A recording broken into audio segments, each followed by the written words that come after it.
اعوذ باللہ من الشیطان الرجیم بسم اللہ الرحمن الرحیم۔ آج انشاءاللہ ہم کریں گے آیت نمبر 179 سے با اور لام زبر کا مطلب ہوتا ہے ایمفیسس، یقیناً، بے شک، یا کسی بھی طرح سے ہم اپنے محاورے کے اندر اس میں ایمفیسس کریٹ کر سکتے ہیں۔ قد جو ہے یہ ایک طرح سے پرفیکٹ ٹینس کر دیتا ہے، جیسے اگر گاڑی اسٹیشن پر آئی ماضی ہوتا ہے اور گاڑی اسٹیشن پر آ چکی ہے یا آ چکی تھی، وہ ایک پرفیکٹ ٹینس ہو جاتا ہے، جس کے لیے انگریزی میں پھر آپ ہیڈ یا ہیو لگا دیتے ہیں کہ جی ہیڈ ارائیوڈ یا the train has arrived۔ اس طرح کے معنوں میں یہ قد استعمال ہوتا ہے۔ اب ہمارے یہاں کیونکہ انہوں نے لفظ بلفظ ترجمہ کرنا ہوتا ہے نا، تو پھر وہ قد کا ترجمہ کر دیتے ہیں تحقیق۔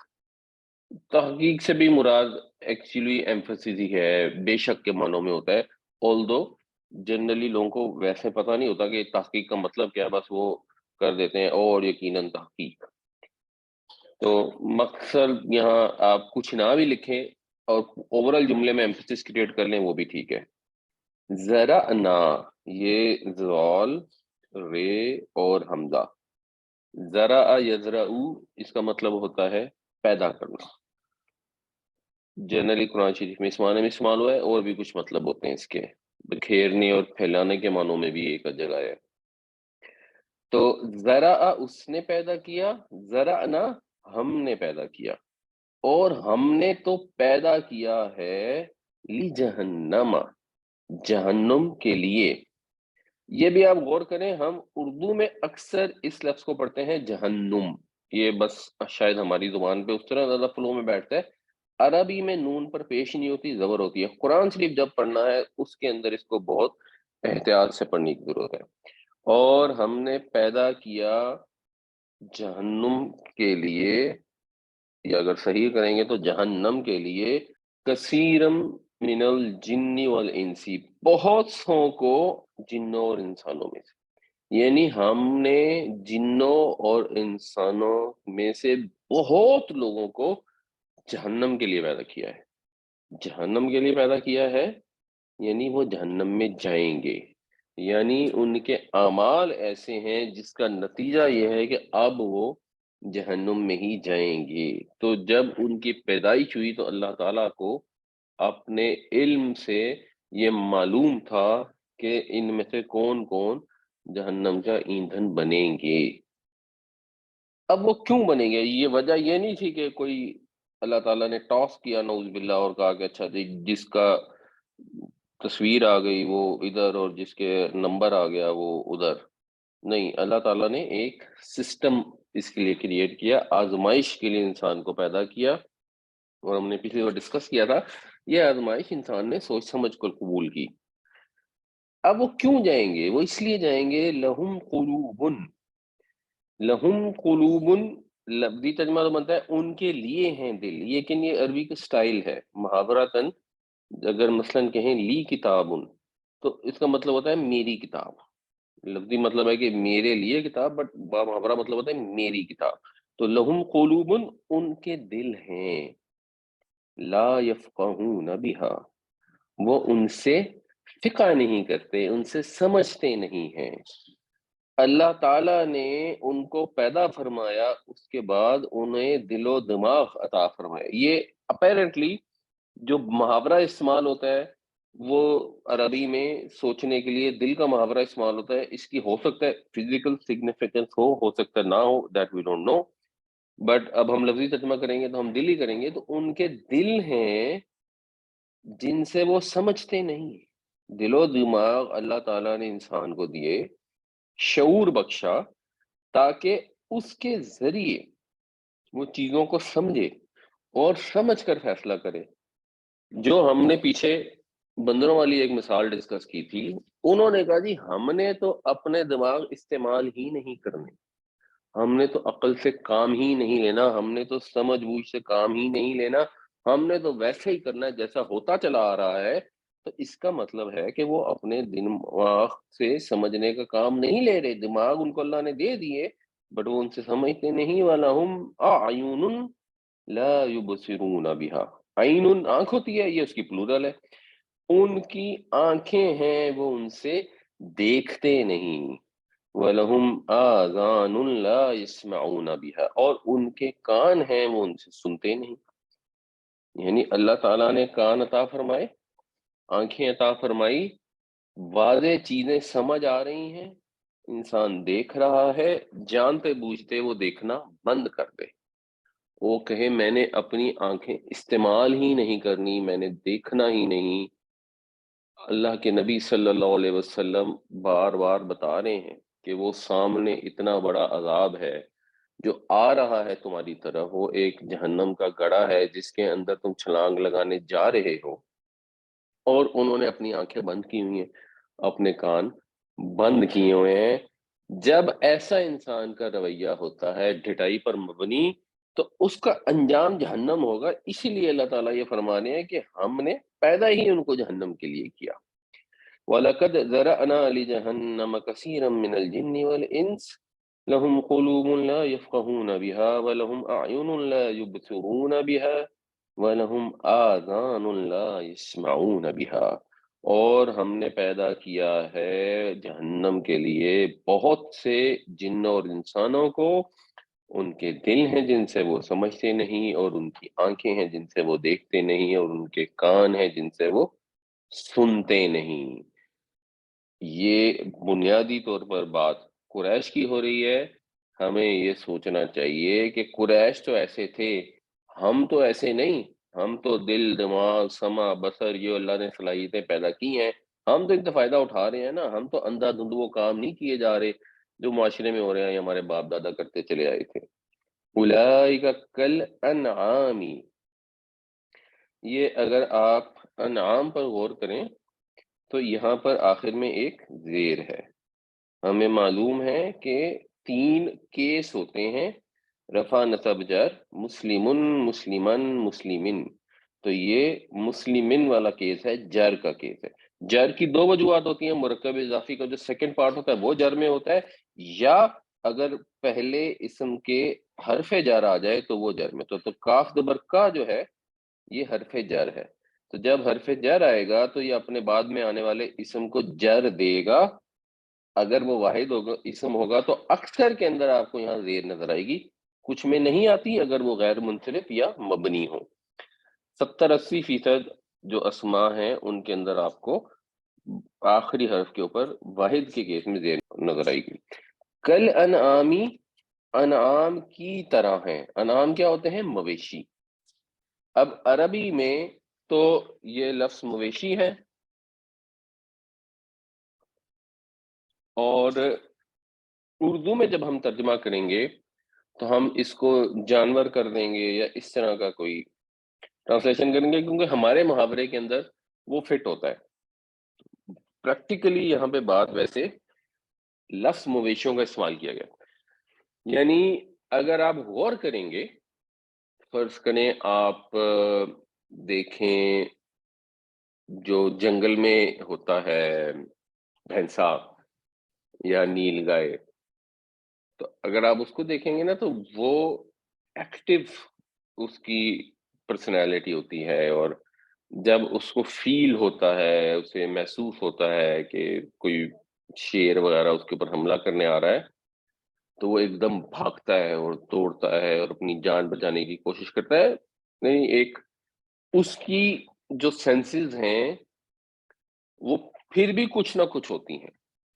جو مویشی ہیں، آپ مثلا بھینس کو غور کر لیں، بھینس کھڑی ہے سڑک کے اندر، سامنے سے ایک ٹرک آ رہا ہوگا نا، وہ اپنی جگہ پہ آرام سے کھڑی رہے، شی وونٹ کیئر ایٹ آل۔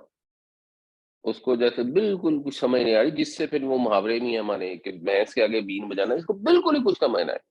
جو ہم نے پیچھے بندروں والی میں مثال کی تھی، تو چلو بندر میں تو پھر کوئی ایکٹیویٹی ہوتی ہے، یہاں مثال مویشیوں کی دی گئی ہے جن کے اندر بالکل ہی یوں لگتا ہے جیسے سوچنے سمجھنے کی صلاحیت ہے ہی نہیں، ان کو بس اتنا ہی پتہ ہے، اور ویسے بیسیکلی تو سب جانوروں کو بس اتنا ہی پتہ ہے کہ ہم نے کھانا کیا ہے، ہم نے بس جو بھی جانوروں والی ہماری ضروریات ہیں وہ پوری ہو جائیں، اس کے بعد دے آر لیسٹ کنسرنڈ کہ ہم نے کیا کرنا ہے۔ اور مویشیوں کو تو بالکل ہی کوئی کنسرن نہیں ہوتی۔ وہ ایک بھیڑ چال کا محاورہ بھی اسی طرح ہی ہے اگر ایک بھیڑ آگے جا رہی ہے پیچھے اس کی بھیڑیں جاتی رہیں گی، اور کہتے ہی ہیں کہ اگر کوئی آگے والی بھیڑ کھائی میں جا کے گر جائے گی تو پچھلی بھیڑوں کو کوئی فرق نہیں پڑے گا، وہ اس کے پیچھے چلتی رہیں گی اور کھائی میں گرتی رہیں گی، اور ساری کی ساری جا کے کھائی میں گر جائیں گی، واللہ عالم۔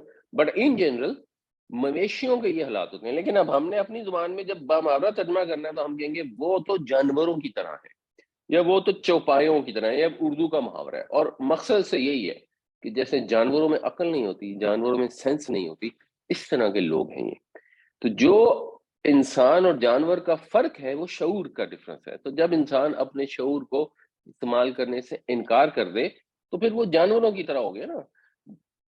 اور بلکہ ہم یہ عدل، عدل جو ہے یہ افعل التفضیل ہے، جیسے اکبر ہوتا ہے، اکبر میں یعنی افعل کے وزن پہ ہے نا، تو یہ الف ضاد اور لام لام ہے، تو یہ ازلل ہو گیا، ازلل کو پھر آپ فلو میں پڑھیں گے ازل، اور لام پر شد لگا دیں گے، یعنی اگر آگے پڑھنا ہوگا تو پھر ازلو ہو جائے گا، ورنہ تو ازل میں شد نہ بھی ہو تو ایک ہی بات ہے۔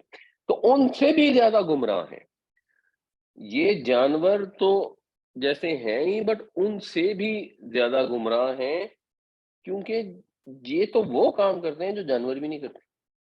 مثال کے طور پہ یہ کبھی نہیں ہوا ہوگا کہ کسی بیل نے یا کسی گدھے نے اللہ کے علاوہ کسی اور کو معبود بنا لیا ہو، درختوں کی، پتھروں کی، اپنے جیسے جانوروں کی پرستش کرنی شروع کر دی ہو۔ یہ کام تو وہ بھی نہیں کرتے، یہ انسان ان سے بھی ایک قدم آگے بڑھے ہوئے، ان سے بھی زیادہ گمراہ ہے۔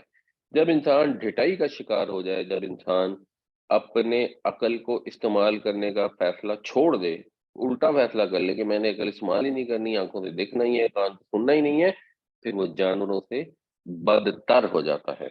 جو اس میں بھی آتا ہے سورہ 3 میں، لقد خلقنا الانسان فی احسن تقویم، کہ اللہ تعالیٰ نے تو انسان کو بہترین ساخت پہ پیدا کیا ہے، ثم رددناہ اسفل سافلین، پھر وہ حرکتیں ایسی کرتا ہے جس کا نتیجہ یہ ہوتا ہے کہ اللہ تعالیٰ اس کو لوٹا دیتے ہیں، گھٹیوں میں سے گھٹیا کر دیتے ہیں، پھر وہ جانوروں سے بھی بدتر ہو جاتا ہے۔ اگر وہ اچھے عمل کرتا ہے وہ تو فرشتوں سے بھی افضل ہو جاتا ہے، برے عمل کرتا ہے تو جانوروں سے بدتر ہو جاتا ہے، یہ سٹیٹس ہے۔ اولئک هم الغافلون، یہی وہ لوگ ہیں جو غافل ہیں۔ مطلب ویسے ذالکہ جب آتا ہے ٹیکسٹ میں تو پیچھے کی طرف ریفر کیا ہو رہا ہے، تو یہاں پہ جو اولئک آیا اور یہ جو دو اولئک آیا، یہ دونوں کا مطلب بیسیکلی بنے گا یہ لوگ، پھر اولئک کے بعد ہم دوبارہ آ گیا، تو اب ہم کا مطلب ہے یہ ایمفیسس ہو گئی، یہی لوگ ہیں جو غافل ہیں۔ کیونکہ یہ غافل ہیں، کیونکہ یہ اپنے کان، آنکھ، دماغ استعمال نہیں کرتے، اس وجہ سے اللہ کے نبی جب ان کو بتانے کے سامنے جہنم کا گڑھ ہے تو یہ غور ہی نہیں کر رہے، یہ بے خبری کے عالم میں ہے، اس کی طرف ان کو کوئی دھیان ہی نہیں ہے۔ یہ پھر جب دھیان ہی نہیں ہے تو نتیجہ کیا ہوگا کہ پھر یہ جہنم میں ہی جائیں گے۔ سوال کیا ہے کہ جر کے الفاظ کون سے ہوتے ہیں؟ جر کے جو حروف ہوتے ہیں، جیسے کاف زبر کا ہے، من ہے، اس کا جو بیسٹ طریقہ ہے نا، بیسٹ طریقہ یہ ہے کہ جب قرآن شریف میں آپ کو حروف نظر آئے تو آپ اس کے اوپر تھوڑا غور کریں، خاص طور پہ جو سنگولر ہیں، واحد کے جو اسم ہیں، اس پہ جب آپ غور کریں گے تو آپ کو جہاں زیر نظر آئے گی نا تو آپ پیچھے دیکھیں کیا حرف استعمال ہوا ہے۔ تو من، فی، الا، علا، یہ سب جو حروف ہیں یہ حروف جر ہیں، اور کچھ جگہوں پہ حرف جر ہوتا ہے، کچھ جگہوں پہ نہیں ہوتا۔ اس کی ایک بڑی اچھی مثال ہے یہ کہ جیسے یہ والعصری ہے، تو والعصری میں جو واو ہے نا یہ حرف جر ہے، تو اس سے ہمیں پتہ لگتا ہے کہ کیونکہ اس نے جر دیا اس لیے یہ قسم والی واو ہے، اگر قسم والی واو نہ ہوتی تو اس میں جر نہ ہوتا۔ ویسے انہوں نے ایک شعر بنایا ہے، وہ شعر بڑا لمبا اور مشکل تھا، لیکن حتی، الا، تاتا، اندا، فی، من وغیرہ یہ سارے جو ہے نا یہ حروف جر ہوتے ہیں۔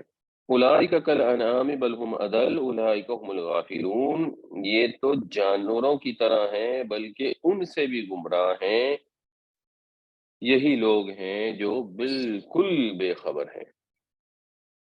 اچھا، یہ جو چیز ہے اس کو تھوڑا سا اور سوچنے والی بات یہ ہے کہ اس آیت کو پڑھ کر ایک انسان کے ذہن میں یہ خیال بھی آتا ہے کہ بھئی یہ تو اگر بہت سارے لوگوں نے جہنم میں ہی جانا ہے، انسانوں نے جنہوں نے تو چلو جانا ہے، ہم کہیں گے اچھا جی اب ہمیں اس کی تو ٹینشن نہیں ہے، بٹ اگر بہت سارے انسانوں میں جہنم میں جانا ہے تو پھر ہمارے اعمال تو ایسے ہی ہیں، ہم نے تو زندگی میں ایسی ایسی برائیاں کر چکے ہیں، تو پھر ہم بھی اب انہی میں شامل ہیں، اب ہم کیا کر سکتے ہیں؟ اس سے انسان کو ایک مایوسی آپ کہہ لیں پیدا ہو جاتی ہے، انسان میں الٹا ایک ڈٹائی پیدا ہو جاتی ہے جب اس طرح کی کوئی آیت آتی ہے، اور قرآن میں ایسی بہت ساری آیتیں ہیں، ایک آدھ جگہ نہیں ہے، بہت جگہوں پہ یہ ذکر ہے کہ اللہ تعالیٰ نے یہ زندگی آزمائش کے لیے بنائی ہے، اور اس آزمائش میں پورا نہیں اترو گے تو جہنم میں جاؤ گے، اور جہنم کو اللہ تعالیٰ فرماتے ہیں میں جنوں اور انسانوں سے بھر دوں گا، اور اللہ تعالیٰ فرماتے ہیں کہ جہنم اس دن شور مچا مچا کے کہے گی حل من مزید، اور بھی ہے تو بھیجیں، وہ تیار ہے، اس انتظار میں ہے، تو جہنم میں تو لوگوں نے جانا ہے۔ تو اب جو اس خوش فہمی میں ہوتا ہے کہ لو جی اللہ بڑا رحمان رحیم ہے، ہم آخری نبی صلی اللہ علیہ وسلم کی امت میں سے ہیں، تو ان کی خوش فہمی اگر دور ہو جاتی ہے تو دوسرا ایکسٹریم کیس میں وہ چلے جاتے ہیں، اور وہ کہتے ہیں کہ لو جی اب ہم نے تو ایسے ایسے گناہ کیے ہیں، ہم تو کبھی بخشے ہی نہیں جائیں، تو اس میں یہ سمجھنا چاہیے یہ دوسری ایکسٹریم ہے۔ اللہ تعالیٰ یہ فرماتے ہیں اپنے نبی پاک صلی اللہ علیہ وسلم سے، قل یا عبادی الذین اسرفوا علی انفسہم لا تقنطوا من رحمت اللہ، کہہ دیجئے اے میرے بندو جنہوں نے اپنی جانوں پر ظلم ڈھایا ہے یا اپنی جانوں پر زیادتی کی ہے، اللہ کی رحمت سے مایوس نہ ہو، ان اللہ یغفر الذنوب جميعا، اللہ تعالیٰ سارے گناہ معاف کر دیتا ہے، انہ هو الغفور الرحیم، وہ تو غفور و رحیم ہے، وَأَنِيبُوا إِلَىٰ رَبِّكُمْ، اور پلٹ آؤ اپنے رب کی طرف، لوٹ آؤ اپنے رب کی طرف، رجوع کرو اپنے رب کی طرف، وَأَسْلِمُوا، اور فرما برداری کرو، اس کے مطیع بن جاؤ، اس کے آگے سر تسلیم خم کر دو، جھک جاؤ اس کے سامنے، اپنی مرضی ختم کر دو، اس کی ہر بات کو اپنی مرضی بنا لو، من قبل ان یأتیکم العذاب ثم لا تنصرون، اس سے پہلے کہ آ جائے تمہارے پاس وہ عذاب پھر تم مدد نہ کیے جاؤ، واتبعوا احسن ما انزل الیکم، اور پیروی کرو بہترین کی جو تمہاری طرف نازل کیا گیا، من ربکم، تمہارے رب کی طرف، من قبل ان یاتیکم العذاب بغتۃ وانتم لا تشعرون، اس سے پہلے کہ وہ عذاب آ جائے تمہارے پاس ایک دم اچانک اور تمہیں خبر بھی نہ ہو۔ تو اللہ تعالیٰ نے یہ امید دلائی ہے کہ اللہ کی رحمت سے نا امید نہیں ہونا، اللہ سب گناہوں کو معاف کر سکتا ہے، وہ تو ہے ہی غفور الرحیم، وہ تو انتظار میں ہے کہ لوگ معافی مانگیں اور ان کو معاف کر دیں، اس لیے پلٹ آؤ اپنے رب کی طرف۔ تو پلٹ آؤ اپنے رب کی طرف کے لیے جو بہترین طریقہ کہہ لیں یا جس کو ہم اپنی زبان میں کہیں گے تو وہ ہے توبہ، کہ اللہ سے توبہ کرو، اپنے گناہوں پر شرمندگی ہو، احساس ہو کہ میں نے غلط کام کیا ہے، آئندہ کے لیے ارادہ ہو کہ اب دوبارہ نہیں کرنا، اور اپنے رب سے معافی مانگیں۔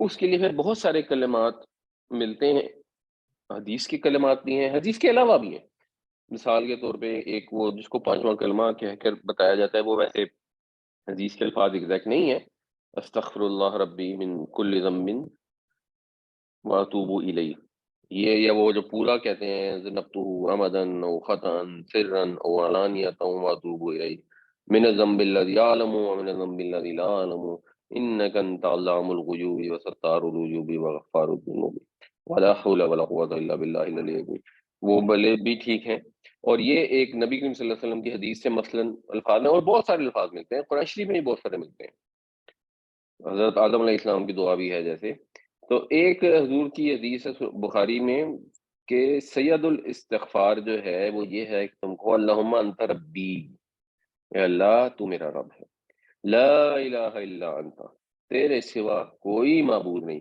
یعنی اللہ سے معافی مانگنی ہے تو اس میں بھی اللہ کے نبی صلی اللہ علیہ وسلم نے ایک ادب سکھایا ہے، اللہ تعالیٰ کو طرف رجوع کرنے کا طریقہ سکھایا ہے، خلقتنی، تو نے مجھے پیدا کیا ہے، وَأَنَا عَبْدُكَ، اور میں تو تیرا بندہ ہوں، تیرا غلام ہوں، وَأَنَا عَلَىٰ عَهْدِكَ، اور میں تیرے عہد کے اوپر ہوں، میں تیرے وعدے کے اوپر قائم ہوں، وَوَعْدِكَ مَا اسْتَطَعْتُ، جتنی میری استطاعت ہے، اعوذ بک من شر ما صنعت، میں تیری پناہ پاتا ہوں ان چیزوں کے شر سے جو میں نے غلط کام کیے ہیں، ابوء لک بنعمتک علیہ، اور میں اقرار کرتا ہوں جو تو نے مجھ پر نعمتیں کی ہیں، وَأَبُوءُ لَكَ بِذَنبِي، اور میں تیرے حضور اقرار کرتا ہوں اپنے گناہوں کا، فاغفر لی، بس تو مجھے معاف کر دے، فَإِنَّهُ لَا يَغْفِرُ الذُّنُوبَ إِلَّا أَنْتَ، بے شک تیرے سوا تو کوئی بھی گناہوں کو معاف نہیں کر سکتا۔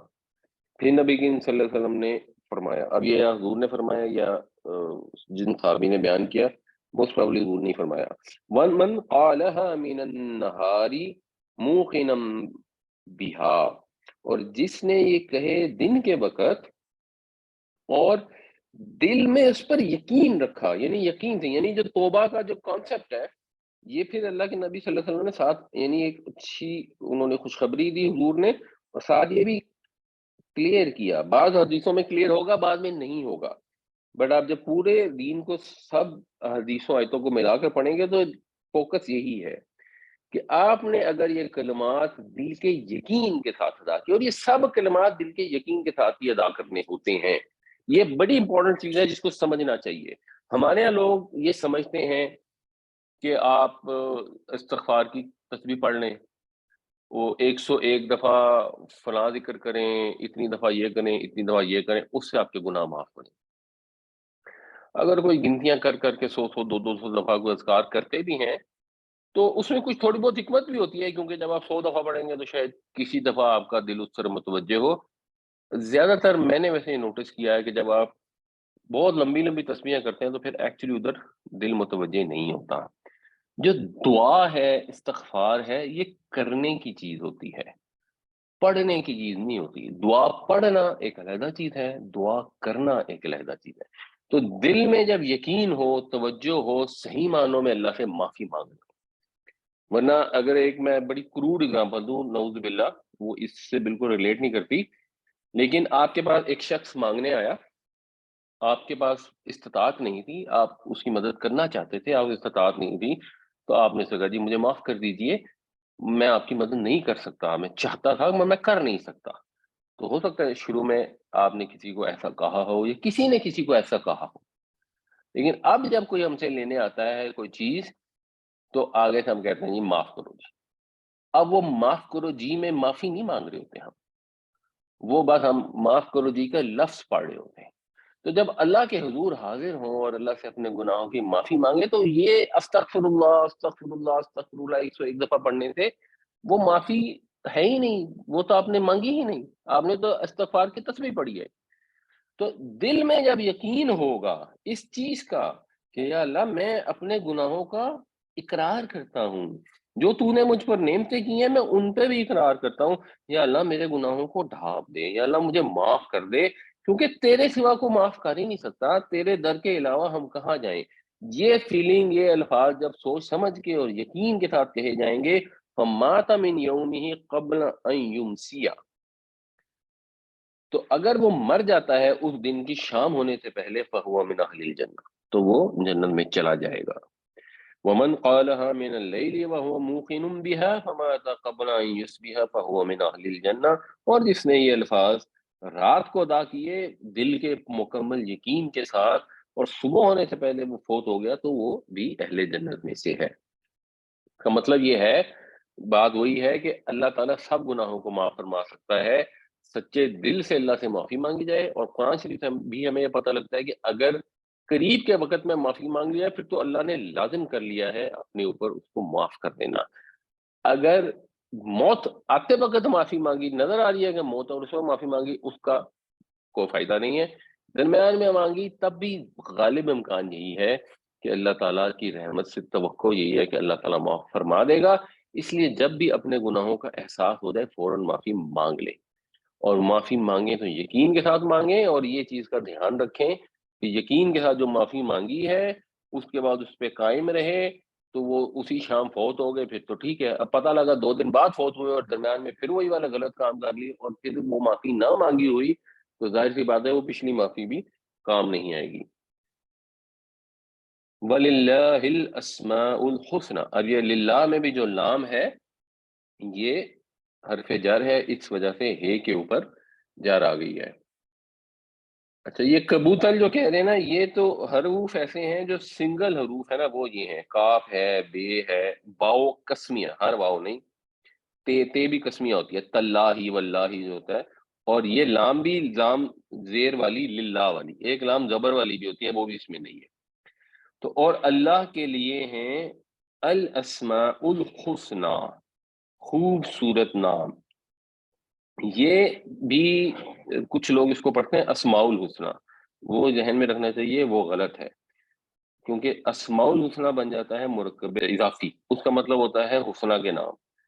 یہ ہے الاسماء الحسنى، یہ مرکب توصیفی ہے، اس میں دونوں صفت اور موصوف ایک دوسرے کو فالو کرتے ہیں، اور حسنہ وہی افعل التفضیل ہے جو افعال کے وزن پہ ہوتا ہے احسن، اور احسن کی مؤنث ہوتی ہے حسنہ، تو حسنہ مؤنث میں سب سے زیادہ حسین، کبرا، عظما، یہ دنیا، ایون یہ بھی سارے افعال تفضیل ہیں، تو اس کے لیے تو ہے خوبصورت ترین نام۔ خوبصورت ترین نام مطلب کیا؟ خوبصورت ترین صفتیں، جو اللہ تعالیٰ کی صفات ہیں وہ انتہائی خوبصورت ہیں، اچھی صفتیں ہیں صرف اللہ کی۔ فَادْعُوهُ بِهَا، پس پکارو اسے ان کے ذریعے، ان صفتوں کے ذریعے اپنے رب کو پکارو۔ جیسے نبی کریم صلی اللہ علیہ وسلم نے معافی مانگنے کا بھی جب طریقہ بتایا، تو ایک مثلا یہ صفت اللہ کی بتائی ہے کہ یا اللہ تو غفور و رحیم ہے، یا اللہ تیری سوا کوئی بھی گناہ معاف نہیں کر سکتا، تو نہیں معاف کرنا ہے۔ جب اللہ کو پکارنا ہے اس کی کسی نہ کسی نام سے، صفت سے انووک کر کے پکاریں۔ اس کے اندر بھی پرابلم ہے، ہمارے یہاں لوگ کہتے ہیں اچھا جی آپ یہ کریں کہ پتہ نہیں یا کبھی جو ہے نا ہر نماز میں 11 دفعہ پڑھ لیں۔ اچھا ایک تو پہلی بات ہے کہ وہ جو حدیث کے اندر چیز نہیں ہے اس کو ذکر اذکار کرنے میں کوئی ایشو نہیں ہے، لیکن اس میں رواج نہیں ڈالنا چاہیے، جب اس کا رواج ڈالتے ہیں وہ بدعت بن جاتی ہے۔ دوسرے، جب یا کبھی پڑھ رہے تو اب اس کا مطلب کیا ہے؟ یعنی ذرا سوچنا چاہیے نا۔ مثال کے طور پہ آپ بیٹھے ہیں اور آپ کو آ کے کوئی کہے، آپ کا نام ہے فرض کریں شاہد ہے، تو آپ کوئی بیٹھ کے پڑھنا شروع کر دے شاہد شاہد شاہد شاہد شاہد، تو واٹ ڈز اٹ مین؟ اس پہ تھوڑا سا غور کرنا چاہیے۔ بات یہ ہے کہ آپ کہیں یا کبھی یو، اے وہ جو ہر ایک سے کبھی ہے، جو ہر ایک سے طاقتور ہے، اور ساتھ اپنی دعا مانگے کہ اے ہر ایک سے طاقتور، اے قوت والے، میں بیمار ہوں، میں کمزور ہوں، مجھے قوت دے، مجھے صحت دے۔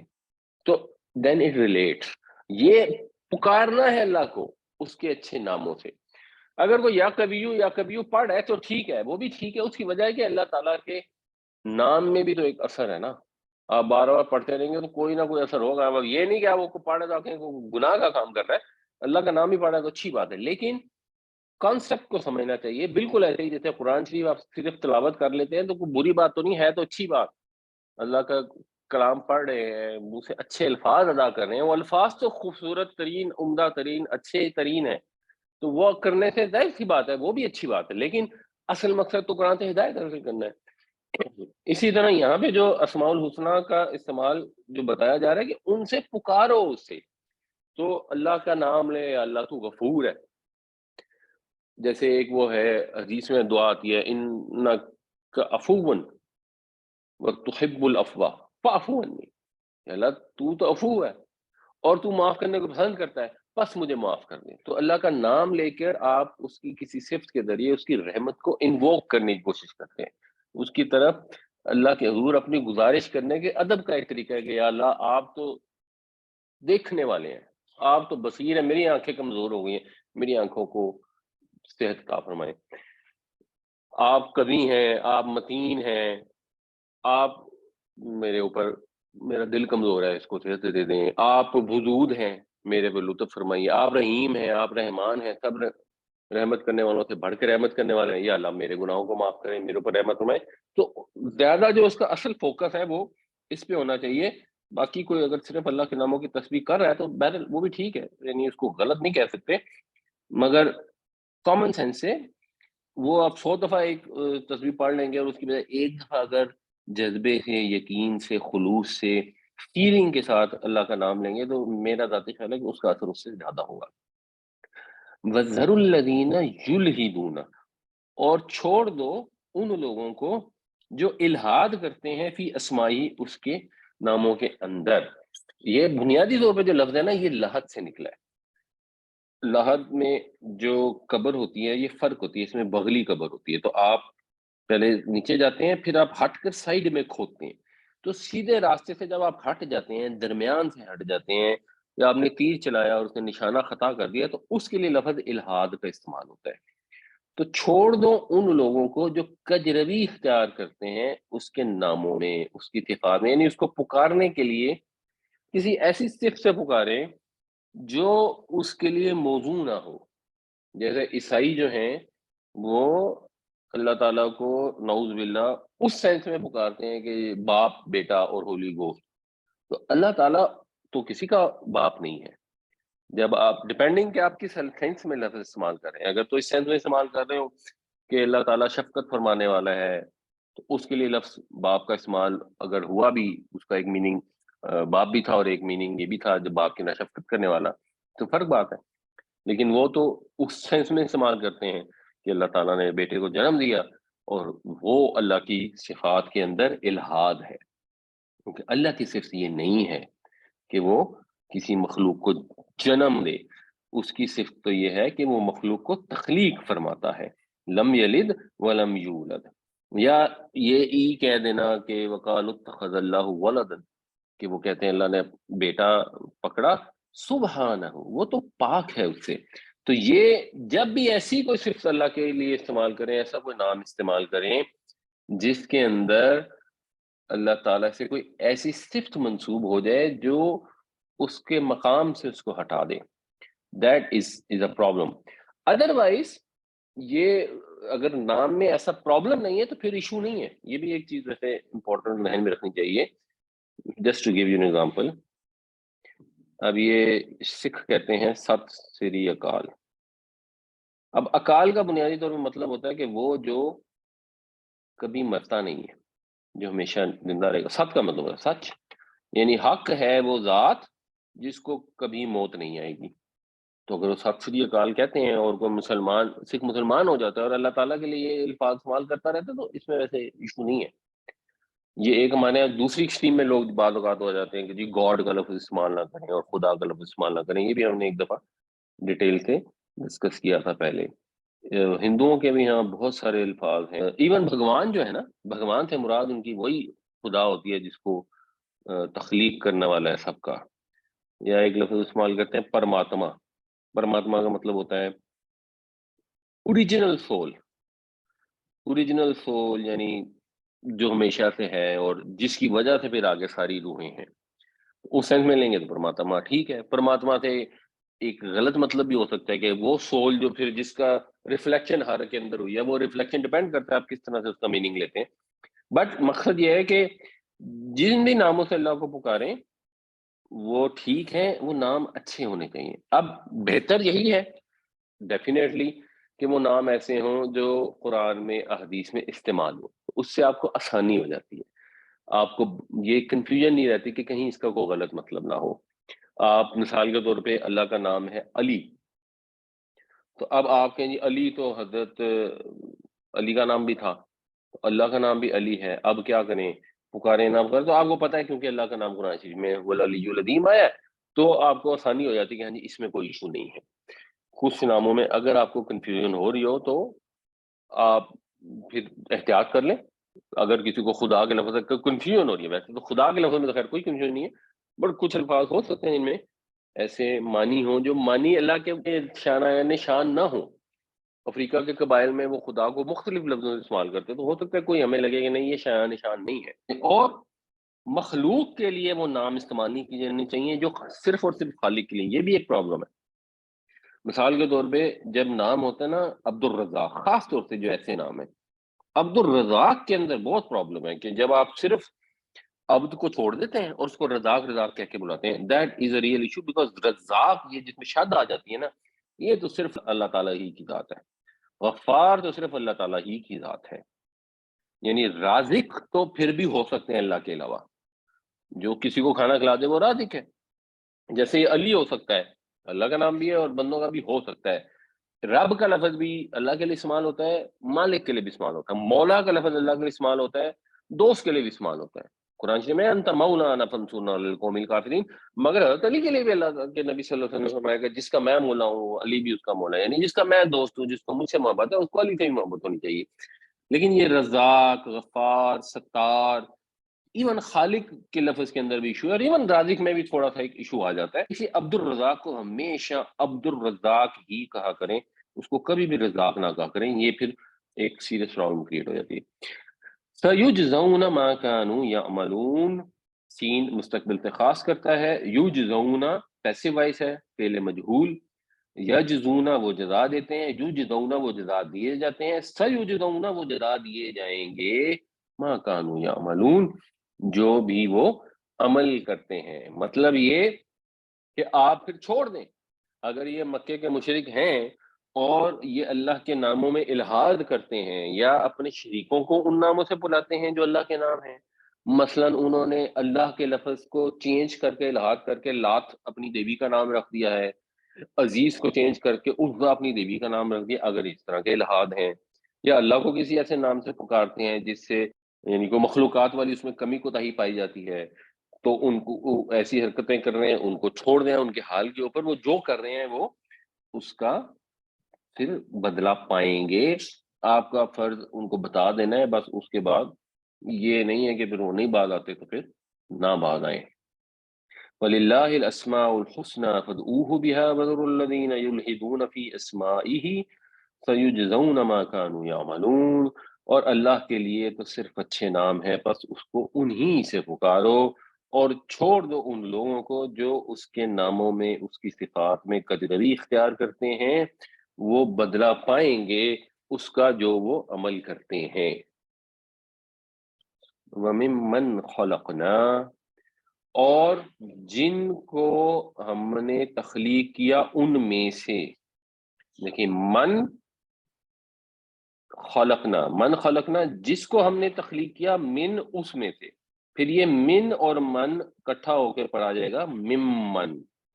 تو ان میں سے جن کو ہم نے تخلیق کیا، امتن ایک گروہ ہے، یہدون بالحق کی جو رہنمائی کرتے ہیں. یہ جو یہدون ہے اس کا مطلب ہوتا ہے رہنمائی کرنا. رہنمائی پر پہنچنے کے لیے اہتداء کا لفظ استعمال ہوتا ہے، تو وہ مہتدون ہوتے ہیں جو رہنمائی حاصل کرتے ہیں. تو وہ رہنمائی کرتے ہیں بالحق کی، حق کے ساتھ. یعنی یہ ایسے لوگ ہیں بے شمار جن کو اللہ تعالیٰ نے جہنم کے لیے پیدا کیا. سارے نہیں ہیں، ان میں سے پھر بھی ایک گروہ ہے، چاہے وہ مشرکین مکہ ہیں، ان میں سے بھی ایک گروہ ہوگا، کیونکہ ماضی میں ایسے گروہ رہے ہیں جن لوگوں کے پاس بھی کتابیں آئیں. یہودیوں میں سے بھی تھے، عیسائیوں میں سے بھی تھے، جو حق کے مطابق فیصلے کرتے تھے، حق کے ذریعے رہنمائی کرتے تھے. وہ بھی عادلون، اور اسی کے ذریعے عدل کرتے تھے، اس کے ذریعے فیصلے کرتے رہے. تو ایونچولی یہ لوگ پھر اللہ کی کتاب کے نور سے بھی ان کی زندگیاں منور ہوئیں. تو یہ اس وقت ایک تسلی بھی دی جا رہی ہے، اور بنی اسرائیل وغیرہ کے لوگوں کا ایک اچھے طریقے سے نام بھی لیا جا رہا ہے کہ سارے کے سارے مردہ نہیں ہیں، ان کے اندر زندہ لوگ بھی ہیں، ایسے لوگ بھی ہیں جو اپنی عقل بھی استعمال کرتے ہیں، جو اپنے کان اور آنکھیں بھی کھولتے ہیں. بعض اوقات اسی وجہ سے ذاکر نائک صاحب کو جب وہ ایچ سی ایس ملتا ہے نا تو وہ کہتے ہیں اچھا چلے یہ مبارک ہو، آپ نے تو آدھا کام کر لیا. کیونکہ اگر آپ نے خود سے فیصلہ کیا تو آپ نے اپنا دماغ تو استعمال کرنے کا فیصلہ کیا کم از کم. ویسے اکثر ایتھیسٹ جو ہوتے ہیں وہ ایک دفعہ دماغ استعمال کر کے ایتھیسٹ ہو جاتے ہیں، اس کے بعد دماغ اپنا اچھی طرح بند کر دیتے ہیں. بٹ بہرحال ان میں کئی لوگ ہوتے ہیں جو حق قبول بھی کر لیتے ہیں. وَمِمَّنْ خَلَقْنَا أُمَّةٌ يَهْدُونَ بِالْحَقِّ وَبِهِ يَعْدِلُونَ، اور جن کو ہم نے پیدا کیا ان میں سے ایک گروہ ایسے لوگوں کا بھی رہا ہے جو حق کے مطابق رہنمائی کرتے رہے ہیں اور جو حق کے مطابق فیصلے کرتے رہے. والذین کذبوا بآیاتنا، اور وہ لوگ جنہوں نے ہماری آیتوں کو جھٹلا دیا، جنہوں نے ان کی تکذیب کی. سنستدرجوہم، سین مستقبل سے کر دے گا، اس کے اندر ہم تو ہو گیا نا ان کو، سین ہو گیا کریں گے، نون جو ہے یہ ہم کے لیے، نضربو ہم مانیں گے، نستدرجو ہم استدراج کریں گے۔ استدراج کیا چیز ہوتی ہے؟ ویسے تو یہ لفظ ہے دال رے جیم، اس کا تو مطلب ہوتا ہے درجات، سیڑھیاں، سیڑھیاں چڑھنا، آہستہ آہستہ چلنا، درجہ بدرجہ آگے جانا، اس کا مطلب ہوتا ہے۔ اسی سے ایک باب تفعیل ہوتا ہے جو اردو میں ہم اس کو بہت استعمال کرتے ہیں، تدریجن یا بتدریج۔ بتدریج کا مطلب ہوتا ہے گریجولی، آہستہ آہستہ۔ اس سے جو باب استفعال ہے، استدراج، اس میں بھی آہستہ آہستہ ہوتا ہے، اور اس میں ہوتا ہے آہستہ آہستہ چلانا، آہستہ آہستہ لے جانا۔ اب پھر کانٹیکس کی بیس پہ اس کا معنی طے ہوتا ہے۔ مثال کے طور پہ جب اونٹنی کا بالکل تازہ تازہ بچہ پیدا ہوا ہوتا ہے تو وہ اس کو اپنے ساتھ چلاتی ہے آہستہ آہستہ، اس کے لیے استدراج کا لفظ استعمال ہوتا ہے۔ جب اللہ تعالیٰ کے لیے یہ لفظ استعمال ہوگا تو اس کا مطلب ہے اللہ تعالیٰ آہستہ آہستہ کھینچ رہا ہے، جس کی اردو میں کہتے ہیں کشاں کشاں لے جانا۔ تو آہستہ آہستہ کھینچ کر اس کو پکڑ میں لے رہا ہے، یعنی ڈھیل دے دینا اور آہستہ آہستہ اس کو اس کے انجام کی طرف لے آنا، ایک دم نہ پکڑنا، گریجولی اس کو اس طرف لیڈ کرنا، یہ معنی ہے۔ تو ہم ان کو آہستہ آہستہ لے کر جا رہے ہیں پکڑ کی طرف، اپنے تدبیر کی طرف، من حیث لا یعلمون، ایسی جگہ سے جہاں انہیں علم ہی نہیں۔ انسان جو ہے وہ یہ سمجھ رہا ہے کہ میں تو بڑا فٹ جا رہا ہوں، اور اگر میری چیزیں اتنی ٹھیک ہیں تو کوئی نہ کوئی تو میں نے کام ٹھیک کیا ہوگا نا۔ تو اللہ تعالیٰ کہہ رہا ہے کہ نہیں، یہ جو دنیاوی لحاظ سے تم اپنے آپ کو ٹھیک سمجھ رہے ہو، یہ کو تمہیں مال دولت یا اولاد یا قبیلے کی سرداری ملی ہوئی ہے، اصل میں یہ تمہارے ساتھ استدراج ہو رہا ہے۔ اللہ تعالیٰ کی سکیم کے تحت تم اپنے نامہ اعمال کو سیاہ سے سیاہ تر کرتے چلے جا رہے ہو، اور پھر جب اس کی پکڑ آئے گی تو پھر لاگ پتا جائے گا۔ والذین کذبوا بآیاتنا سنستدرجهم من حیث لا یعلمون، اور وہ لوگ جنہوں نے جھٹلایا ہماری آیتوں کو، ہم انہیں کھینچتے ہوئے، ہم انہیں آہستہ آہستہ پکڑ کی طرف لے کے جا رہے ہیں، ایسی طریقے سے کہ ان کو علم بھی نہیں، ایسی جگہ سے جہاں سے انہیں علم ہی نہیں۔ وَأُمْلِي لَهُمْ، ملا یملو کا مطلب ہوتا ہے کسی چیز کا لمبا ہونا۔ اس سے پھر جو باب افعال ہے، املا یملی، اس کا مطلب ہوتا ہے کسی کو ڈھیل دینا، کسی کو مہلت دینا۔ تو یملی وہ مہلت دیتا ہے، املی میں مہلت دیتا ہوں۔ یہ میں اور ہم یہ انٹرچینجبلی یوز ہوتے ہیں قرآن شریف میں۔ پچھلی میں سنستدرجو آیا تھا، وہاں نون تھا، یہاں پر الف آ گئی، اور میں انہیں ڈھیل دے رہا ہوں۔ انا بے شک، قیدی میری تدبیر، میرا داؤ، متین، متین جو ہے اس کا مطلب ہوتا ہے مضبوط ہونا، اسی سے لفظ متن بھی ہے۔ متن کا ویسے مطلب ہوتا ہے ذرا ستون ٹائپ چیز، پختہ، جس سے پھر ٹیکسٹ کے لیے بھی متن کا لفظ استعمال ہوتا ہے اردو زبان میں۔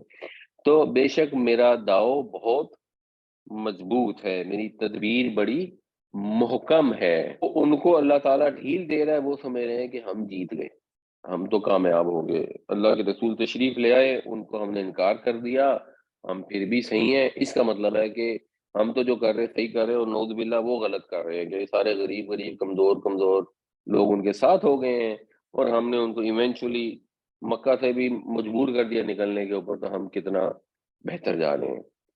تو اللہ تعالیٰ فرماتے ہیں کہ یہ میں نے انہیں ڈھیل دی ہے، اب وہ اسے اپنی کامیابی سمجھ رہے ہیں، حالانکہ وہ جتنا زیادہ سرکشی میں آگے جا رہے ہیں، ہلاکت کے گھڑے کے قریب جا رہے ہیں۔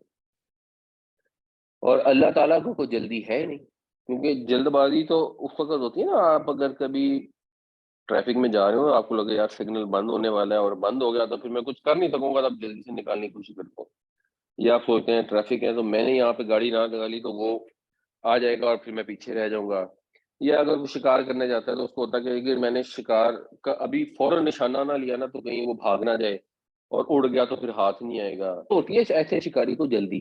جب کائنات کے خالق نے اپنا تدبیر کرنی ہے تو اس کی تدبیر تو محکم ہے، اس کو تو کوئی جلدی نہیں، وہ اپنا جو اس کی پلاننگ ہے اس کے حساب سے دنیا کو چلا رہا ہے۔ یہ سمجھ رہے ہیں کہ ہم ڈھیل میں ہیں، اللہ نے ڈھیل دی ہوئی ہے خدا کے ہاں، دیر تو ہے اندھیر نہیں ہے۔ وَأُمْلِي لَهُمْ إِنَّ كَيْدِي مَتِينٌ، اور میں انہیں ڈھیل دے رہا ہوں، بے شک میری تدبیر بہت محکم ہے۔ اولم يتفکروا، یا پھر واؤ کو ترجمہ پہلے کر، اور کیا وہ تفکر نہیں کرتے، کیا وہ سوچ بچار نہیں کرتے، کیا وہ سمجھتے نہیں ہیں، وہ غور نہیں کرتے۔ اب یہ وہی والی چیز جو پیچھے جانوروں کا نام لکھ کے کہی گئی، دوسرے الفاظ میں یہاں پہ آ گئی۔ آگے کیا کہا جا رہا ہے، ما بصاحبہم من جنۃ، یہاں پہ بھی اگر آپ دیکھیں گے تو بے حرف جر ہے تو صاحب کے بے پہ زیر ہے، من حرف جر ہے تو جنہ کے گولتے پر زیر ہے۔ تو صاحب ہو گیا ساتھی، رفیق، دوست، کہ ان کے رفیق کو کوئی جنہ تو نہیں ہے۔ جنہ کیا ہوتا ہے، یہ ہے اس کا جو روٹ ہے وہ ہے جیم نون نون۔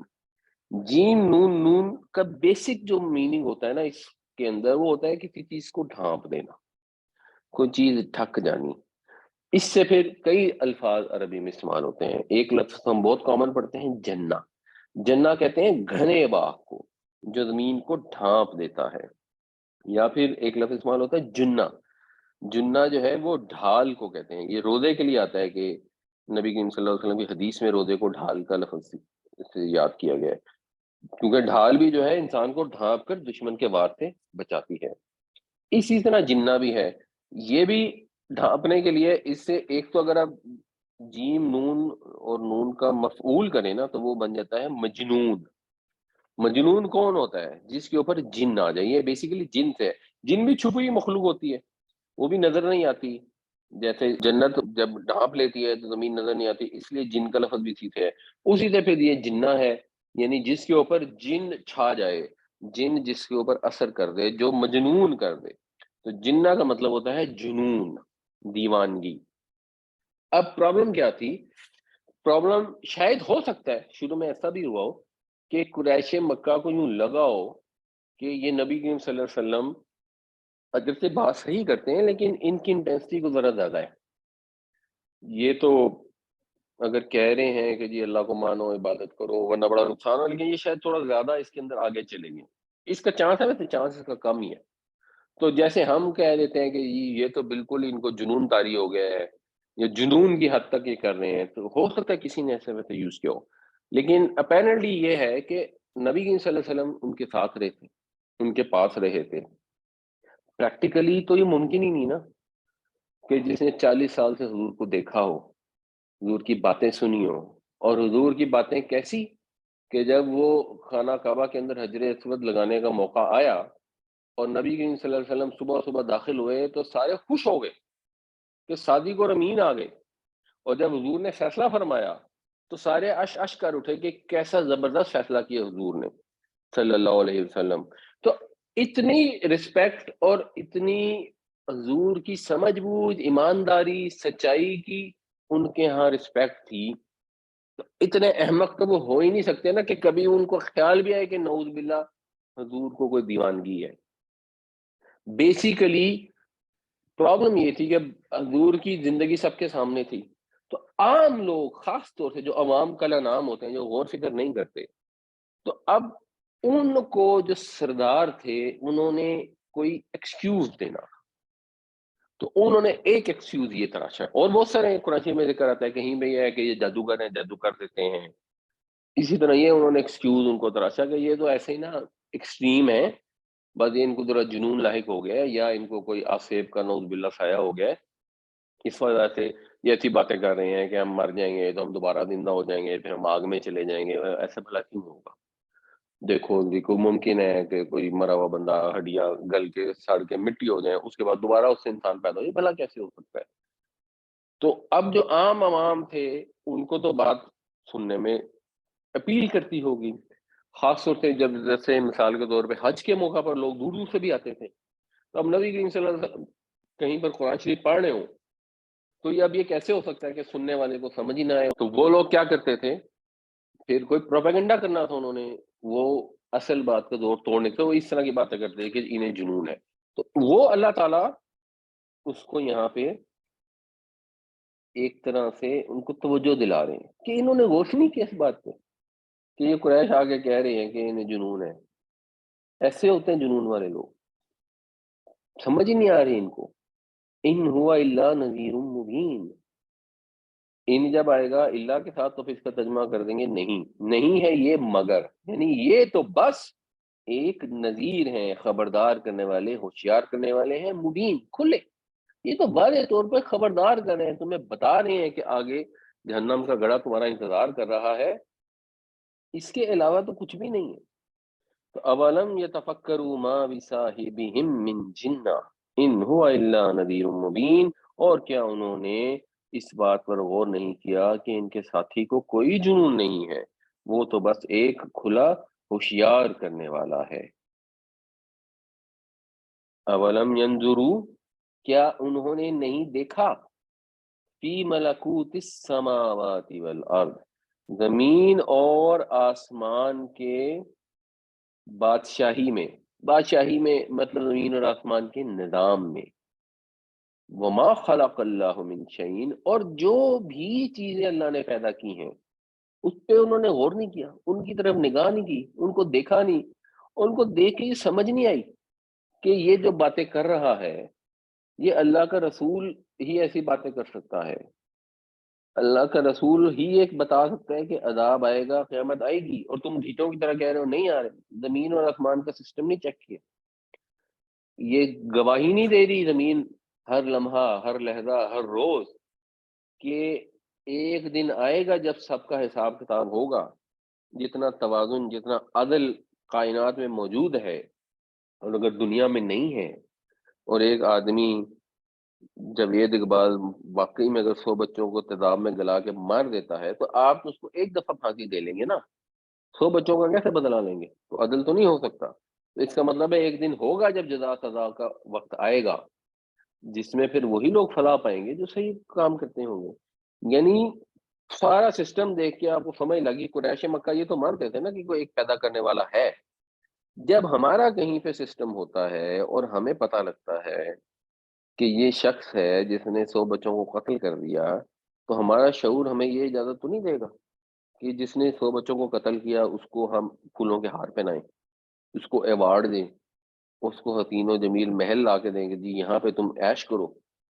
اپنے سے تو ہم یہ کبھی کسی انسان سے توقع نہیں کریں گے، تو خالق کائنات سے کوئی توقع کر سکتا ہے کہ ایک آدمی ایسی حرکتیں کرے اور اس کو وہ جنت میں لے جائے کہ وہ بڑا رحمان و رحیم ہے، یا وہ کسی بت کی پوجا کرتا تھا اس کی سفارش کے ذریعے وہ جنت میں لے جائے. جب ہم یہ سمجھتے ہیں، انسان کے شعور کا تقاضا ہے کہ عدل و انصاف ہو، ظلم کرنے والے کو ظلم کی سزا ملے، تو اپنے رب سے یہ توقع لگائی ہوئی ہے کہ وہ عدل و انصاف نہیں کرے گا. تو وہ کرے گا، جب وہ کرے گا تو عذاب آئے گا. جب عذاب آنا ہے تو اللہ کے نبی اسی کی تو خبر دے رہا ہے جس کی وجہ سے تم لوگوں کو مسئلہ پیدا ہو رہا ہے اور تم لوگ اس طرح کی باتیں اور پروپیگنڈا کر رہے ہو. زمین و آسمان کا نظام، جو جو چیز اللہ تعالیٰ نے پیدا کی ہے، ہر چیز اس چیز کی گواہی دے رہی ہے کہ ایک دن آنا ہے جب حساب کتاب ہونا ہے. وَأَن، تو یہ کہ عسا ممکن ہے، کیا جب ان یکونا کہ ایسا ہو، قد اقترب اجلہم، کافرے بھی قریب ہونا، کہ قریب آ لگی ہے ان کی مدت، ان کی اجل قریب آ، کیا پتا کہ قیامت بس سامنے کھڑی ہو. کبھی ای حدیث بعدہ یؤمنون، تو اس اجل کے بعد یہ ہو جو ہے یہ قرآن کی طرف بھی جا سکتا ہے کہ یعنی اس قرآن کے نازل ہونے کے بعد اب کس بات پر ایمان لائیں گے، اور یہ اجل کی طرف بھی جا سکتا ہے جب وہ اجل آ جائے گی، جب وہ وقت آ جائے گا تو پھر کس بات پر ایمان لیں گے. یہ ای جو ہے، یہ ایو جو ہوتا ہے بیسیکلی یہ حرف استفہام ہوتے ہیں، تو اس کا مطلب ہوتا ہے کون سا. ایو کون سا، بی حرف جار ہے، اس میں ای ہو گیا. اسی طرح ایک اور حرف استفہام ہوتا ہے ایانا، یہ 2 آیتوں بعد آئے گا بٹ میرا خیال ہے وہ اگلی کلاس میں چلی جائے گی. تو اولم ینظروا، کیا انہوں نے غور فکر نہیں کیا کہ اللہ تعالیٰ نے یہ کھیل تماشے کے لیے دنیا نہیں بنائی. جب کھیل تماشے کے لیے نہیں بنائی تو ایسے ہی چھوڑے نہیں رکھے گا. یہ ابس کارخانہ نہیں پیدا کیا. یہ ہم نے سورہ آل عمران میں بھی پڑھا تھا کہ جب وہ بیٹھے لیٹے پہلوؤں کے بل، یتفکرون فی خلق السماوات والارض، زمین آسمان کی تخلیق میں غور کرتے ہیں تو کیا کہتے ہیں، ربنا ما خلقت ھذا باطلا، سبحانک فقنا عذاب النار، اے رب تو نے یہ ساری چیزیں ایسے ہی بیکار نہیں پیدا کی، تو پاک ہے کہ اس چیز سے کہ تو کوئی مطلب اس طرح کا بیکار کام کرے، پس ہمیں دوزخ کے عذاب سے بچا لینا، کیونکہ یہ لازمی نتیجہ ہے اس کائنات کو دیکھنے کا کہ ہم خالق کی عدل کو، خالق کے انصاف کو، خالق کی نظام کو، آرگنائزیشن کو پہچانے، جس کا لازمی نتیجہ ہے کہ آخرت کا دن آئے گا۔ اولم ينظروا في ملكوت السماوات والارض وما خلق الله من شيء وان عسى ان يكون قد اقترب اجلهم فبأي حديث بعده يؤمنون، اور کیا انہوں نے نظر نہیں کی، نگاہ نہیں کی، غور نہیں کیا آسمان و زمین کے نظام میں اور جو کچھ اللہ تعالیٰ نے پیدا کیا، اور کیا عجب کہ قریب آ لگی ہو ان کی مدت، پس کون سی بات پر وہ ایمان لائیں گے اس کے بعد؟ اگر اجل کے بعد ایمان لائیں گے تو کس چیز پہ ایمان لائیں گے؟ کیونکہ پھر تو کچھ ماننے کے لیے رہ ہی نہیں گیا ہوگا۔ ایمان لے آتے ہیں، بڑی اچھی بات ہے۔ من یضلل اللہ فلا ہادی لہ، اگر کوئی ڈٹائی کا مظاہرہ کرے گا تو پھر جس کو اس کی ڈٹائی کی وجہ سے، یہ انڈرسٹوڈ ہے، باقی جو ہوتے جس کو اللہ گمراہ کر دے گا تو اس کا کوئی ہدایت دینے والا نہیں، اس کو کوئی راستہ دکھانے والا نہیں ہے۔ یہ اللہ تعالیٰ کی سنت ہے، جب لوگ جان بوجھ کر غافل ہو جاتے ہیں، اپنی آنکھیں کان اور دماغ بند کر لیتے ہیں، گمراہی کی طرف ڈھیٹوں کی طرح بڑھتے رہتے ہیں، تو اللہ تعالیٰ بھی ان کو کہتا ہے کہ گمراہ ہو جاؤ، اور جب اللہ کی سنت کے تحت وہ گمراہ ہو جائیں پھر ان کو کوئی ہدایت دینے والا نہیں ہے۔ وَيَذَرُهُمْ فِي طُغْيَانِهِمْ يَعْمَهُونَ، اور وہ چھوڑ دیتا ہے ان کو ان کی طغیانی میں، ان کی سرکشی میں وہ بھٹکتے پھرتے ہیں۔ امیون ہوتا ہے آنکھ سے اندھا، امہون ہوتا ہے عقل کا اندھا، تو وہ اپنی سرکشی کی وجہ سے ان کا دماغ کام کرنا بند کر دیتا ہے، وہ بھٹکتے رہتے ہیں، ان کو کوئی ہدایت نہیں دے سکتا۔ اللہ تعالیٰ ہمیں ایسے لوگوں میں شامل ہونے سے بچائے، اللہ تعالیٰ ہماری آنکھیں کھول دے، ہمارے کان کھولے رہیں، ہم قرآن میں جو ہمیں خبردار کیا گیا ہے اس کو سنیں غور سے۔ اگر کوئی انسان اللہ کی بات، اللہ کے نبی صلی اللہ علیہ وسلم کی بات ہمیں بتاتا ہے، ہم اس کو غور سے سنیں اور اپنے اعمال کو درست کریں۔ اللہ تعالیٰ ہمیں ڈھٹائی سے، ہٹ دھرمی سے، حق کو نہ ماننے والے تکبر سے اللہ تعالیٰ ہمیں محفوظ رکھے، ہر طرح کے تکبر سے ویسے محفوظ رکھے۔ من یضلل اللہ فلا ہادی لہ وَيَذَرُهُمْ فِي طُغْيَانِهِمْ يَعْمَهُونَ، جس کو گمراہ کر دے اللہ تو اس کا کوئی ہدایت دینے والا نہیں، اور چھوڑ دیتا ہے وہ ان کو ان کی سرکشی میں بھٹکتا ہوا۔ سر وہ بات ہو جی رہی تھی نا حروف جر کی، تو اس کا ایبریویٹڈ ہے کبوتل، کاف بے واو تے لام، یہ حروف جر ہوتے ہیں۔ اکثر آپ ذکر کرتے ہیں متعدی اور لازم کا، اس سے طرح ایکسپلین کر دیں۔ دوسرا آپ باب افتعال کا کافی ذکر کرتے ہیں۔ تیسرا آپ کا حروف استفہام، یہ کتنی ٹائپ کے حروف ہوتے ہیں؟ تو اس طرح بڑی چیزوں پہ ذرا بعد میں بتائیے گا، پہلے کوشچن آنسر لے لیں۔ صاحب یہ آج کے در سے ہٹ کے میرا ایک سوال ہے کہ جب سے کئی چیزوں میں سے آپ گائیڈنس ملی آپ سے درس اٹینڈ کرنے کے بعد، اس میں سے ایک چیز ایسی تھی جو آپ نے بدعت بتائی تھی، وہ یہ تھی جو مجھے پہلے نہیں معلوم تھا، علم نہیں تھا، کہ امام صاحب جب سلام پھیرنے کے بعد دعا مانگتے ہیں اور اس میں ہم لوگ جوائن کرتے ہیں تو وہ ایک بدعت ہے۔ اب کسی سے میں یہ چیز جو میں نے آپ سے سنی ہے میں نے تو عمل کرنا شروع کر دیا۔ جب میں آپ سے سنی ہے تو میں نے یہ اپنے ساتھیوں کو جو مسجد میں ان کو بتایا، تو وہ اس پہ انہوں نے کہا وہی بات پرانی جو ہوتی ہے تو ہم تو ہمارے باپ دادا یہ کرتے چلے آ رہے ہیں والی بات ہے۔ تو اس کا کوئی ریفرنس مل سکے گا، کوئی حدیث یا کوئی ایسا جہاں سے میں ان کو کوٹ کروں؟ یہ سب پڑھے لکھے لوگ ہیں۔ دیکھیں اس میں الٹ ہوتا ہے، بدعت کا ریفرنس کبھی بھی نہیں ہوتا، یہ الٹا ہے۔ جو بدعت پر عمل پیرا ہے انہیں ریفرنس دینا پڑے گا کہ جی یہ ریفرنس ہے جس سے ثابت ہوتا ہے کہ یہ بدعت نہیں ہے، ورنہ وہ چیز اس کی کوئی حدیث ہے ہی نہیں۔ جب حدیث ہے ہی نہیں تو وہ ظاہر ریفرنس ملے گا ہی نہیں کہ حضور ہر نماز کے بعد دعا کراتے ہیں۔ یعنی الٹا اونس جو ہے ان کے اوپر ہوگا۔ ظاہر سی بات ہے وہی دیں گے۔ دیکھیں اب مثال کے طور میں اگر میں روزانہ آپ سب کو کہوں کہ ہر فجر کی نماز کے بعد سب لوگ جو ہے نا سورۃ اللہب جو ہے نا 11 دفعہ پڑھا کریں، اب آپ سے آ کے کوئی کہے کہ یہ جو آپ کے ٹیچر کہہ رہے ہیں نا یہ تو بدعت ہے، آپ ان سے کہ جی چلیں ریفرنس دے کہ یہ کہاں لکھا ہے کہ سورہ فجر کے بعد 11 دفعہ سورہ اللہب پڑھنا بدعت ہے، تو یہ تو کہیں پہ بھی نہیں لکھا ہوگا کیونکہ یہ ہے ہی نہیں دین میں چیز. تو یہی تو اس کا پروف ہے. تو وہ جواب دیں گے کہ دیکھیں جی ہاتھ اٹھا کے دعا مانگنے کی اجازت ہے, وہ کہیں گے جی اجتماعی دعا کی اجازت ہے, اور کوئی اس کا ریفرنس دے دیں گے مثال کے. سوال یہ ہے ہر نماز کے بعد کیا نبی کریم صلی اللہ علیہ وسلم دعا کرایا کرتے تھے؟ کسی حدیث میں ریفرنس ہے کہ جی عصر کی نماز ختم ہوئی حضور نے دعا کرائی, مغرب کی نماز ختم ہوئی حضور نے اجتماعی دعا کرائی؟ اب وہ حدیث لا کے دیں گے نا. مگر اس میں اگر دیکھا جائے تو نمازی تو بعد میں آتے ہیں. سب سے پہلے جو گلٹی ہیں وہ تو ہمارے امام صاحب ہیں, اور لوگ ان کو فالو کرتے ہیں. اور اب انویریبلی میرا خیال ہے پاکستان میں شاید 90% مسجدوں میں ایسا ہی ہوتا ہے کہ امام سلام پھیرتے ہی دعا پڑھنا شروع کر دیتا ہے اور لوگ اس کو فالو کرتے ہیں. تو میں تو کہوں گا کہ گلٹی تو امام صاحب ہوئے, جو کہ اصولاً ہی از لیڈنگ دا پریئر, اور وہ اصولاً لوگوں کے لیے گائیڈ ہونا چاہیے. وہی ایک چیز ایسی کر رہے ہیں جو بدعت ہے. بس میں یہی جاننا چاہ رہا تھا کوئی آپ کا لاجیکل ہے ویسے یہ جو ہے جو بھی آپ نے مجھے ایکسپلین کیا, جو آپ نے گائیڈ کیا کافی لاجیکل ہے. میں خالی یہی کہہ سکتا ہوں کسی سے اگر کوئی سوال کرے مجھ سے, کیونکہ ظاہر بات ہے میں بحث میں تو انٹر ہونا نہیں چاہتا ان چیزوں میں. جزاک اللہ خیر, بہت بہت شکریہ. جزاک اللہ. السلام علیکم. اس میں میں ایک چیز ایڈ کروں گا آپ کی اجازت سے. جی میں نے ایک دو مساجد میں امام الصلاح سے, جیسے کہ امان اللہ صاحب نے کہا نا, بڑی اچھی بات کہی کہ گلٹی تو وہ امام.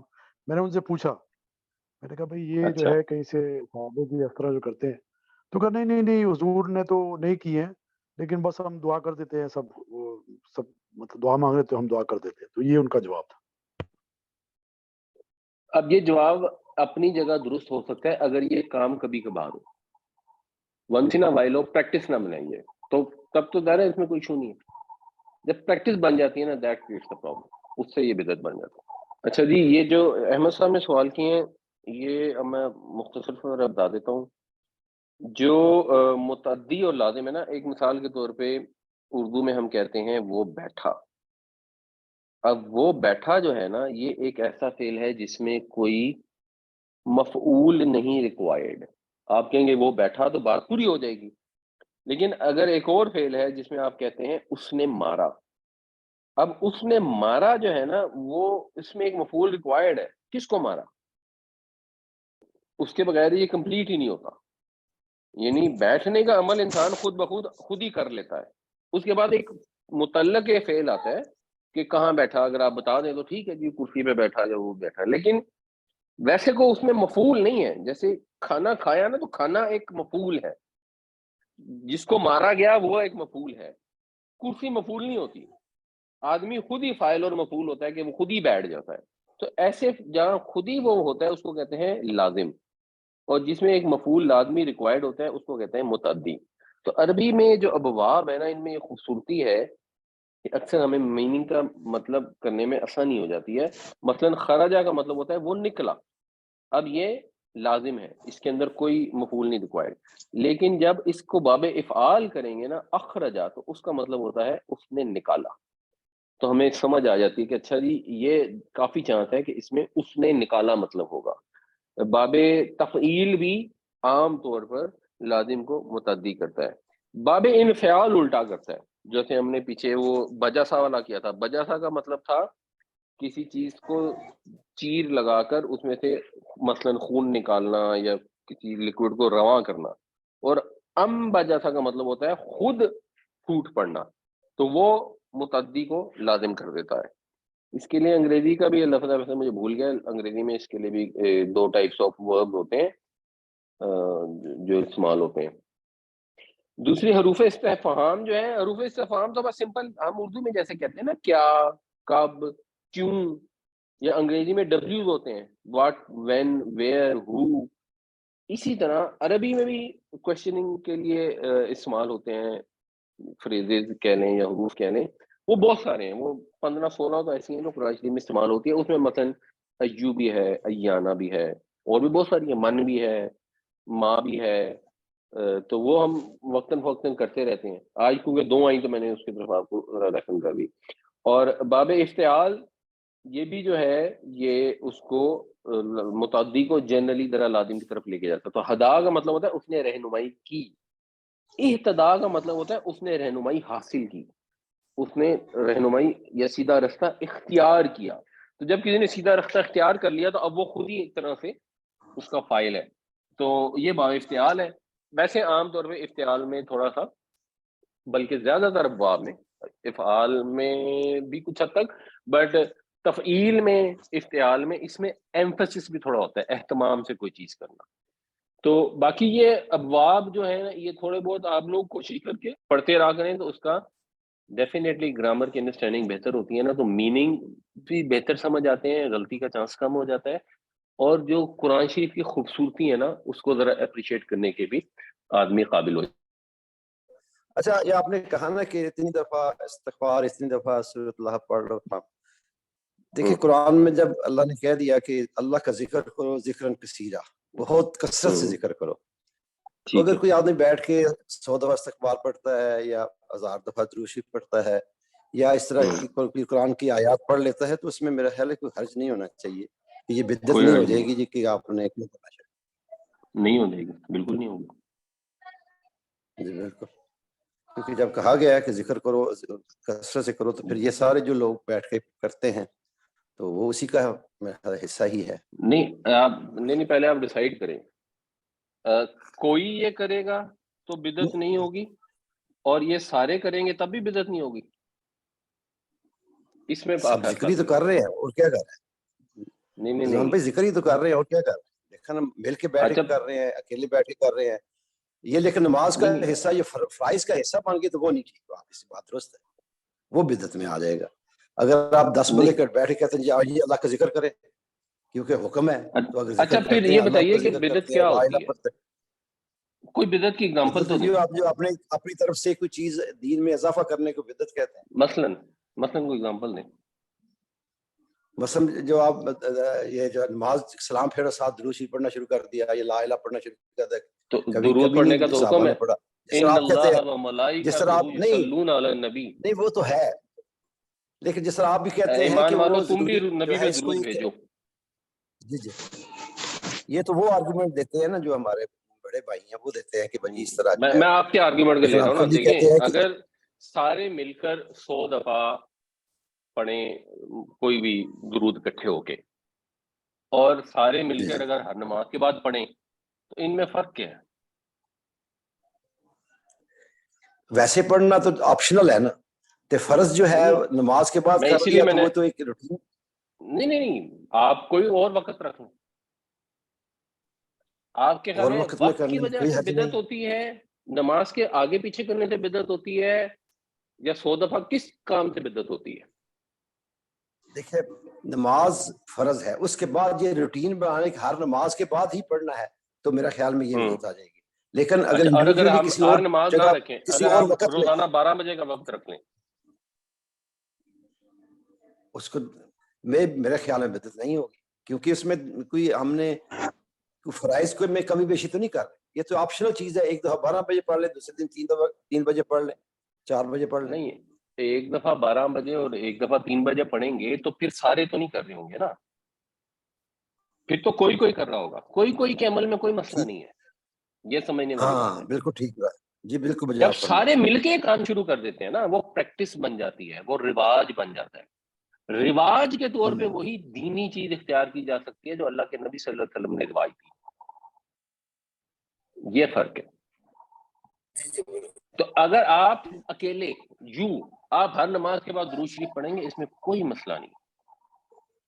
آپ کی ایک انڈیویجول ہے نا, آپ نے اپنی نماز کے بعد آپ نے سوچا مجھے سورہ کوثر بہت اچھی لگتی ہے, میں نے ہر نماز میں سورہ کوثر پڑھنی ہے, پڑھ لیں, کوئی پرابلم نہیں ہے. آپ کے میں نے ہر رکعت کے اندر سورہ معون پڑھنی ہے, کوئی پرابلم. جب آپ کہتے ہیں ایز اے پریکٹس, آؤ سارے یہ کام کرو, یار سورہ معون بڑی اچھی ہے, فجر کی پہلی نماز میں ضرور رکعت میں سورہ معون پڑھا کرو. وہ کام صرف وہ ہو سکتا ہے جو اللہ کے نبی صلی اللہ علیہ وسلم سے ثابت ہو. یہ ڈفرنس ہے. تو جب یہ لوگ ذکر کرتے ہیں نا سارے اکٹھے ہو کر کہ چلیں جی استغفار کی تسبیح پڑھیں سارے, یا جب وہ کوئی فوت ہوتا ہے تو کہتے ہیں سارے جی 3 دفعہ الحمد شریف, 1 دفعہ قل هو اللہ پڑھ لیں, یا 1 دفعہ الحمد شریف اور 3 دفعہ قل هو اللہ پڑھ لیں. اب یہ بدعت بن جاتی ہے اگر حدیث سے جی ثابت بالکل نہیں ٹھیک ہے، کیونکہ وہ ثابت نہیں ہے۔ اور سارے کر رہے ہیں۔ اگر انڈیویجول کرتا ہے اس میں کوئی مسئلہ نہیں ہے، جو مرضی نیک کام کرے، اللہ نے سارے ذکر اللہ کے ہیں، کثرت سے ذکر کرتے ہیں۔ اگر بالکل لوگ ٹھیک ہے۔ اکٹھے ہو کے اللہ ہو اللہ ہو اللہ ہو کرتے ہیں تو آپ دیکھیں گے کیا نبی کریم صلی اللہ علیہ وسلم یہ کام کروایا کرتے تھے کہ لوگوں کو اکٹھا کیا اور سارے مل کے اللہ ہو کر رہے ہیں، یا سارے مل کے اکٹھے ہو کے سبحان اللہ کر رہے ہیں؟ تو آپ کو پتہ لگے گا ایسا نہیں کرتے تھے۔ اور یہ حدیثوں میں ذکر آتا ہے کہ ایک دفعہ ایک صحابی نے دیکھا کہ کچھ لوگ اکٹھے ہو کے اسی طرح اللہ کے ذکر کر رہے ہیں، تو ان صحابی نے ان سے کہا کہ یہ طریقہ غلط ہے، ہم اللہ کے رسول صلی اللہ علیہ وسلم کے دور میں ایسے نہیں کیا کرتے تھے۔ بالکل ٹھیک ہے۔ تو بس یہ تو ڈفرنس آپ ہے، کا کہنا ہوا کہ انڈیویجول کر لیں، اجتماعی نہ کریں۔ ہاں جی، اجتماعی بھی ونس ان وائل کرنے میں ایشو نہیں ہے، جس چیز کو پریکٹس بنا لیا جاتا ہے، جس کو رواج دے دیا جاتا ہے۔ جیسے وہ نماز کے بعد آپ نے دیکھا ہوگا لوگ سر پکڑ کے بیٹھ جاتے ہیں یا کبھی پڑھنا شروع کر دیتے ہیں۔ اگر ایک آدھ دفعہ ساروں نے بھی کر لیا نا تو اس سے مسئلہ نہیں ہوتا، لیکن ہوتا کیا ہے کہ وہ پھر رواج بن جاتا ہے اور 1 2 3 4 نسلوں کے بعد وہ دین کا حصہ بن جاتا ہے۔ جیسے مثال کے طور پہ جنرلی بریلوی حضرات کے نزدیک اذان سے پہلے کوئی نہ کوئی درود پڑھنا، اس کے بغیر وہ تصور نہیں کر سکتے کہ اذان دیں، ان کو مسئلہ کلیئر ہونا شروع ہو جاتا ہے۔ حالانکہ درود پڑھنا تو افضل ترین اذکار میں سے ایک ذکر ہے، اللہ کے نبی صلی اللہ علیہ وسلم پر درود پڑھنا، ہر سانس ہر لمحے میں درود پڑھیں، کوئی پرابلم نہیں ہے۔ پرابلم وہاں سے بنتی ہے کچھ صدیاں یا کچھ نسلیں گزرتی ہیں تو وہ دین کا حصہ بن کے لوگوں کو محسوس ان کا ہونا حصہ، شروع ہو بالکل جاتا ہے۔ ایگری، بالکل بجا فرمایا، ٹھیک ہے، جزاک اللہ۔ بات ہوتی ہے اپنے اللہ تعالیٰ کے ذکر کہ اللہ تعالیٰ ہوں، نے کچھ احباب نے ذکر کیا کہ اللہ تعالیٰ کا کلام پاک میں ہے کہ آپ اللہ کا ذکر کریں۔ سر اللہ کا ذکر جو میری سمجھ میں آتا ہے وہ تو اللہ تعالیٰ کو ہم نے گلوریفائی کرنا ہوتا ہے، اس کی نعمتوں کا شکر ادا کرنا ہوتا ہے۔ وہ اگر ہم اپنی دنیاوی نیڈز کے لیے کچھ اس طرح کے کوئی پڑھتے ہیں، کلام پڑھتے ہیں، وہ اپنی نیڈز کو میٹ کرنے کے لیے کرتے ہیں نا۔ کوئی مسئلہ اب نہیں، ذکر ہے تو اللہ کو گلوریفائی کرنا ہے، اس کی بلیسنگ اور کاؤنٹلیس جو ہم کاؤنٹ ہی نہیں کر سکتے۔ یہ جو آپ نے بات کی نا کہ اللہ کو ذکر کرنا ہے گلوریفائی کرنے کے لیے، دیکھیں یہ اس آیت کو ہی دیکھیں جو آج ہم نے پڑھی۔ اللہ تعالیٰ فرما رہے ہیں اللہ کے ہیں خوبصورت نام، فَادْعُوهُ بِهَا، تو اس کو پکارو ان کے ذریعے۔ آپ نے پکارنا کیوں ہے کس کو کیوں پکارتے ہیں؟ پکارتے ہیں کسی کو مدد کے لیے، ہمیشہ مدد کے لیے پکارا جاتا ہے۔ تو اللہ کو مدد کے لیے پکارو اللہ کے خوبصورت ناموں سے۔ تو اللہ کا ذکر اللہ سے مدد مانگنے کے لیے کیا جائے، اس میں کوئی مسئلہ نہیں ہے، یہ بھی اللہ کا حکم ہے کہ مجھ سے مانگو، مجھے پکارو۔ جب اللہ سے مانگنا ہے، چاہے گناہوں کی معافی مانگنی ہے، چاہے دنیاوی چیزیں مانگنی ہے، تو اس میں اللہ کا ذکر، اچھے نام، اچھے طریقے سے اللہ کو یاد کر کے پھر اپنی درخواست پیش کرنی چاہیے۔ تو اس میں کوئی مسئلہ نہیں ہے، آپ ضرور اللہ کو پکاریں۔ اللہ تعالیٰ ہمیں قرآن شریف کو صحیح صحیح پڑھنے، سمجھنے، عمل کرنے، دوسروں تک پہنچانے کی توفیق عطا فرمائے۔ اللہ تعالیٰ ہمیں ان لوگوں میں شامل کریں جو اپنے دماغ، کان، آنکھ سے کام لیں، اس کے ہر حکم کے آگے اپنا سر جھکا دیں، جو کمیاں، کوتاہیاں، خامیاں ہوں اللہ تعالیٰ ان کو معاف فرمائے۔ آمین یا رب العالمین۔